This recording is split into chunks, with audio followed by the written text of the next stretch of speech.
referència. Tu què dius, Rafael? No, jo estic d'acord. Ell tenia molt clara la unitat de la llengua. Ell pensava que n'hi havia un problema d'acceptació terminològica, que n'hi havia problemes perquè els valencians acceptaren el terme català i aleshores ell buscava termes alternatius, com ara llemosí, i també es referia a la llengua que es parla dels Pirineus fins a Elx, dels Pirineus fins a Elx i les Illes Balears. És evident de quina llengua estem parlant i també d'altres fórmules. Però sí, no tenia cap complex. Que parlàrem encara del moment, de l'època, com eren les bregues, les baralles també, perquè era un moment certament apassionant. No hi havia baralles, era el tema de la llengua. Si polemizzaven entre ells, no em referisc ara al tema de la llengua, era la personalitat dels poetes, vull dir que aquest protagonisme, vull dir que tenen aquestes... Quan jo estava veient una d'aquestes referències, quan li diu Manuel González Martí, i diu, sent com soc en Teodor, soc el poeta premiat, la reina, el mantenidor, o per dir-ho millor, jo soc tot lo ratpenat, no? Vull dir que és una... Ahí s'està fent burla, s'està fent humor. Perquè ells mantenien entre ells també bones polèmiques, no? Sí. Sí, i fortes, i molt agres, les polèmiques que va mantenir sobre la... Lluís Bernat. No, i sobretot el tema de la Guerra de Cuba, que clar, mentre que Llorente feia poesies, per exemple, Pro Pàtria i Cartes del Soldat, a favor de l'allistament a la Guerra de Cuba, en canvi, Blasco Ibáñez era absolutament contrari, i els escrits que fa Blasco Ibáñez contra Llorente, són divertidíssims, però són enginyosos, però són molt durs. Són molt durs, són molt durs.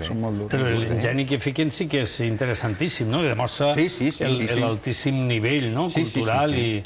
La relació entre Llorente i Blasco és molt curiosa, molt divertida també. Ells pertanyen a generacions diferents, per tant, Blasco es mirava a Llorente com un pare i Llorente es mirava a Blasco com un fill.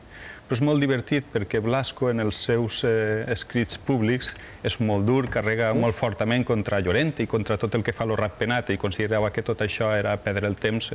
Ell havia fet una aposta clara i decidida única i exclusivament pel castellà, i és curiós perquè en els articles públics... Pel castellà i per la República. Es clava molt en ell, i en canvi en les cartes privades li demana favors, li demana, per favor, don Teodor, no em podria ressenyar esta novel·la en el seu diari? M'han tancat en la presó per un article, no podria vostè ajudar-me a eixir de la presó? Per tant, és aquesta relació amor-odi que mantenen de vegades els pares amb els fills i viceversa. És molt divertida. Amics del matí i enemics per l'esprà. I que de vegades també es dona a nivell entre la classe política, que potser la veiem al Congrés dels Diputats per parlar d'un tema prou més d'actualitat, més recent, i que veus que després estan... Diu, però com és possible que estiguen junts prenent cafè? Vull dir que és una... Vull dir que en aquest cas també... Què els agradaria a Antoni Ferrando, a Rafael Roca, que s'aprofitara d'este centenari de la mort de Teodor Llorente? Doncs jo crec que el millor que podria passar és que en totes les celebracions i actes i publicacions que estem realitzant es farà actual Teodor Llorente, perquè Llorente és un autor del Dèneu que s'ha projectat al llarg de tot el XX, que en la primera meitat del segle XX ha sigut molt lloat, en la segona molt criticat, i aleshores jo crec que ara el que seria ideal és que aconseguirem fer-lo actual, aconseguirem fer-lo clàssic, com a clàssic que és, que té una lectura actual. Llorente no s'ha esgotat, ni molt menys, la seva lectura continua oferint matisos, punts de vista, continuem descobrint nous escrits seus. Per exemple, ara una de les coses que traurem a la llum en l'obra que abans comentava Antoni Ferrando serà la prosa valenciana de Llorente. Durant molt de temps ha circulat el tòpic, s'ha cregut, s'ha pensat que Llorente només havia utilitzat el valencià per a escriure poesia, i no és així. També té uns escrits en prosa molt interessants. I traduccions. No són tants en quantitat com la poesia, però són molt interessants, entre altres coses, perquè ens diuen quin era el model de llengua que Llorente considerava vàlid per escriure en prosa.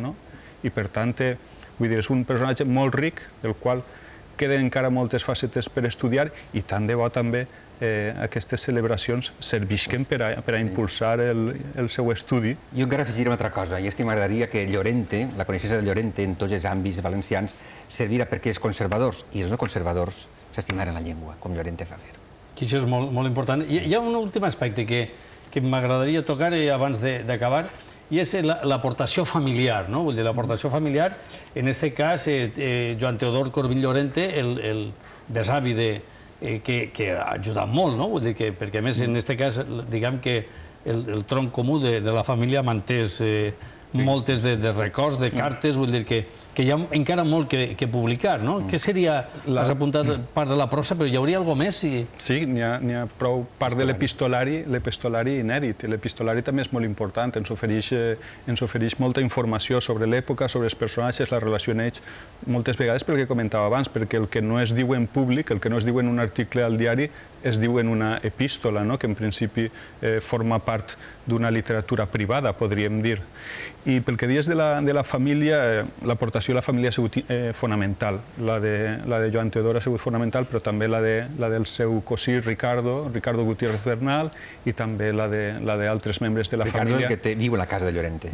Altres membres de la família, com ara Anna Gutiérrez Ziegler, també ha sigut fonamental. Sense la seva bona disposició, sense la seva ajuda, sense la seva col·laboració, bé, hauríem pogut fer l'exposició, però segur que no hauria tingut la qualitat. Però en l'ADN familiar hi ha hagut una herència important que arriba fins als nostres dies en aquesta passió. Una connivència absoluta. La família ha tingut la sensibilitat, i això s'ha d'agrair, perquè no sempre passa, desgraciadament no sempre passa en els descendents d'intel·lectuals, de grans intel·lectuals o de grans escriptors.